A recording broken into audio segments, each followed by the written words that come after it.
Instant jalebi যখন তখন বানিয়ে নেওয়া যাবে।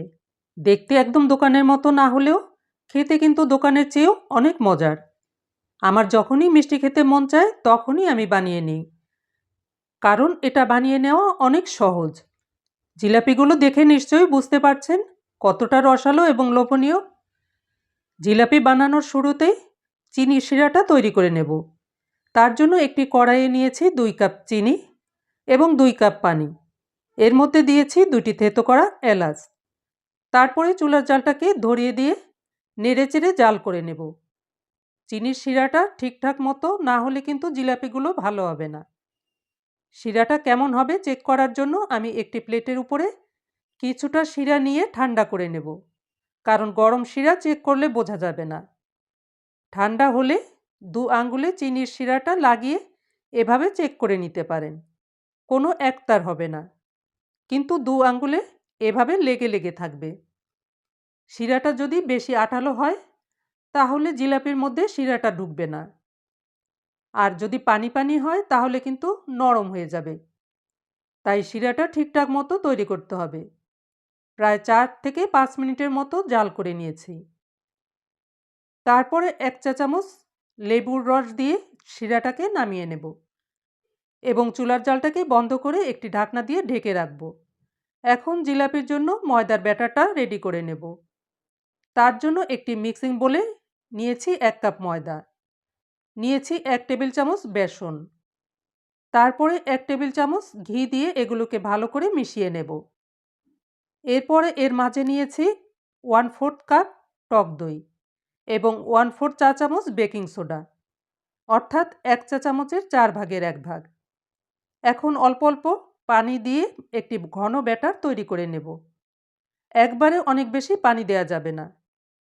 কিছু সময় মাখাতে মাখাতে দেখবেন যে ঘনত্বটা ঠিক এরকম হয়েছে। গোলাটা উপর থেকে ছাড়লে একভাবে পড়বে, ছিঁড়ে ছিঁড়ে পড়বে না।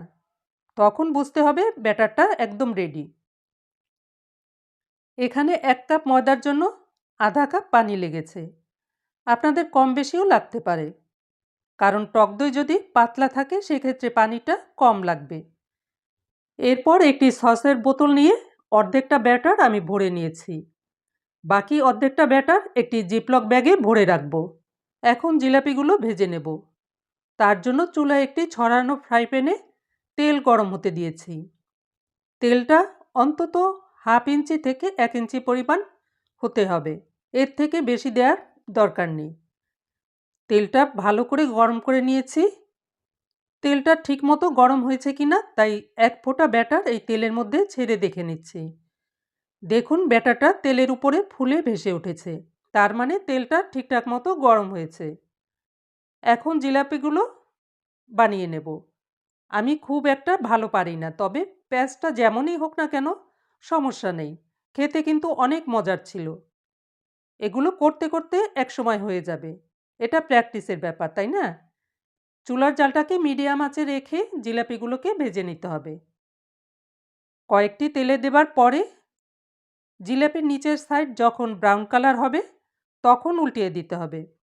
এভাবে অন্য সাইডও ব্রাউন কালার করে ভেজে নেব। জিলাপির 2 সাইড যখন ব্রাউন কালার হয়ে যাবে তখন দেখবে যে এগুলো ক্রিস্পি হয়ে গেছে।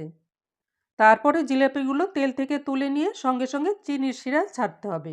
চিনির শিরায় ছাড়ার পরে একটি বড় চামচ দিয়ে এভাবে চেপে চেপে শিরার মধ্যে কয়েক সেকেন্ড রাখতে হবে।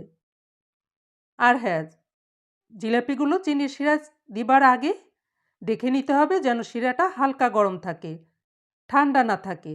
ঠান্ডা হয়ে গেলে গরম করে নিতে হবে। তারপরে জিলাপিগুলো শিরায় ছাড়তে হবে। কয়েক সেকেন্ড রাখার পরে দেখবেন যে জিলাপির মধ্যে শিরাটা ঢুকে গেছে। তখন এগুলো শিরা থেকে তুলে নিতে হবে। বাকি অর্ধেকটা ব্যাটার আমি জিপলক ব্যাগে ভরে রেখেছিলাম, তাই দিয়ে করে দেখাচ্ছি। দেখুন, এটা কিন্তু বোতলের চেয়েও অনেক সুন্দর হচ্ছে। আসলে করতে করতে হয়ে যাবে।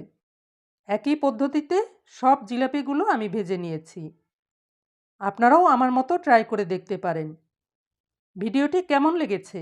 যদি ভালো লেগে থাকে তাহলে অবশ্যই একটি লাইক দেবেন এবং চ্যানেলটিকে সাবস্ক্রাইব করে আমার পাশেই থাকবেন।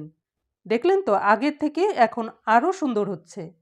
জিলাপির এক সাইড যখন ভাজা হবে তখন অন্য সাইড উল্টিয়ে দিতে হবে। চুলার জালটাকে মিডিয়ামে রেখে জিলাপিগুলো ভেজে নিয়েছি। অনেক লো অথবা অনেক হাই করে ভাজা যাবে না। আমি কিন্তু কোনো কালার ব্যবহার করি নাই। তারপরেও দেখুন জিলাপির কালারটা কত সুন্দর হয়েছে। এটা বেসন দিবার কারণেই হয়েছে। এছাড়া বেসনের কারণে অনেক সময় পর্যন্ত মচমচে থাকবে। জিলাপিগুলো ভাজা হলে একইভাবে চিনির শিরায় কয়েক সেকেন্ড ডুবিয়ে রেখে শিরা থেকে তুলে নেব। দেখুন একবার কত সুন্দর লাগছে। এখন কেউ কি বলবে জিলাপির প্যাঁচটা সুন্দর হয়নি? এরপরে পরিবেশন করে নেব। আমি রাবড়ি দিয়ে পরিবেশন করলাম।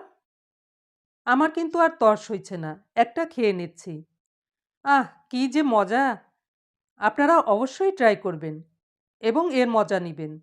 সবাই ভালো থাকবেন, সুস্থ থাকবেন। Good bye.